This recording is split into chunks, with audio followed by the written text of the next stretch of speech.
This shouldn't be happening. A global oil lifeline suddenly frozen. Ships waiting. Markets shaking. Crowds cheering. And no one agrees on who actually pulled the trigger. Because the truth is, this crisis didn't start where you think it did. Late into the night, the streets filled with voices. Lights raised. Flags waving. Defiance everywhere. People weren't running from fear, they were walking straight into it. Why? Because they believed something no one outside could fully understand. That the threats weren't real. That the warnings were just noise. That power, real power, doesn't come from words. But here's the strange part. The threats had names. Targets. Timelines. Power plants. Infrastructure. Even islands. And yet, nothing happened. So the question grew louder. Were the threats empty? Or was something bigger being set in motion behind the scenes? Voices in the crowd didn't hesitate. They said they weren't afraid. They said their forces would respond. They said everything was under control. But that confidence hides something deeper. Because confidence doesn't stop oil from moving. And that's where things begin to shift. Because while the streets were filled with certainty, the sea was filled with silence. And silence, in global trade, is never accidental. What happens next changes everything. Because this isn't just about politics. It's about pressure, control, and a narrow stretch of water that quietly decides the fate of the entire world. But here's the real question. If no one is afraid, then why does everything look like it's about to break? The answer begins in a place most people never think about. A narrow passage, barely visible on a map, but it controls something massive. Oil, energy, power. And right now it's closed. But here's where it gets weird. No one can agree on who closed it. Was it a blockade? Was it retaliation? Or was it something planned long before the first threat was even spoken? Because both sides are telling completely different stories. One claims defense. The other claims resistance. And somewhere in the middle, the truth disappears. But that's not even the craziest part. Because the closure itself might be the goal. Think about that. Not a mistake.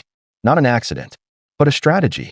A move designed to squeeze the global system exactly where it hurts most. Oil stops flowing. Prices spike. Pressure builds.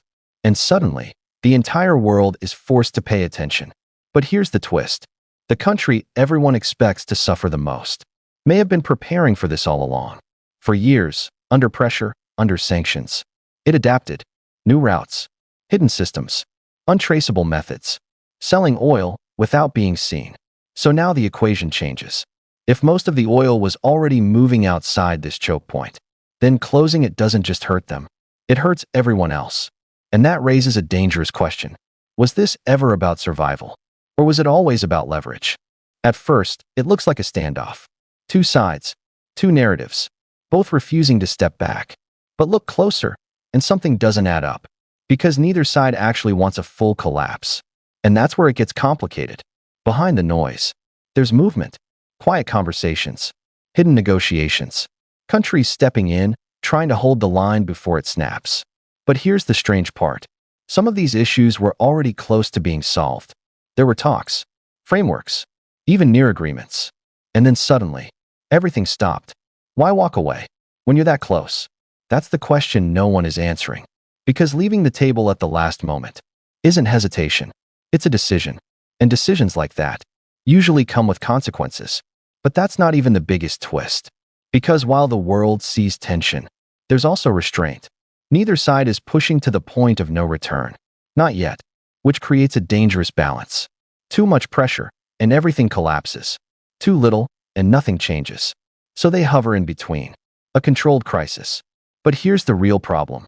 Controlled situations have a way of becoming uncontrollable. And when that happens, it won't just be about one region. It will ripple outward, across economies, across countries, across lives. And that leads to the next question. If both sides are holding back, then what are they waiting for? Here's where everything flips. What if this isn't about who wins, but about who breaks first? Because pressure isn't just physical. It's psychological, economic, strategic.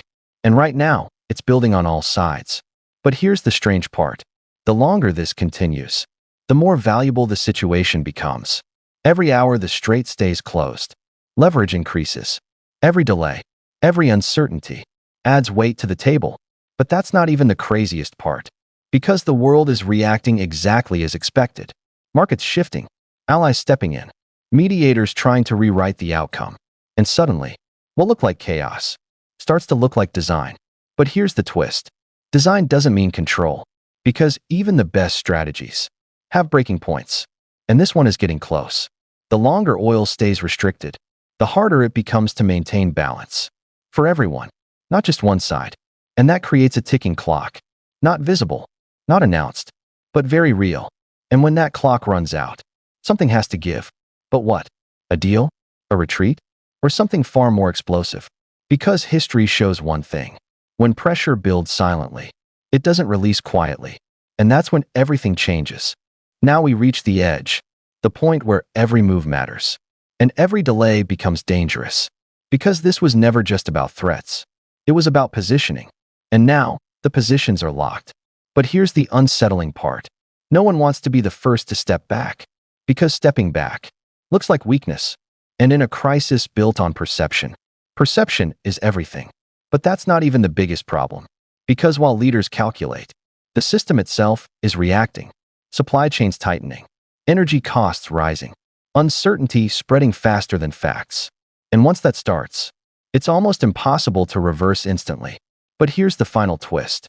There may not be a clean resolution, no clear winner, no perfect ending, just a shift, a slow, uneasy adjustment to a new reality, where power isn't shown through action, but through pressure, where silence speaks louder than statements, and where one narrow passage quietly controls the balance of the entire world. So now the real question remains. If this situation was carefully built, carefully controlled, then why does it feel like it's slipping out of everyone's hands?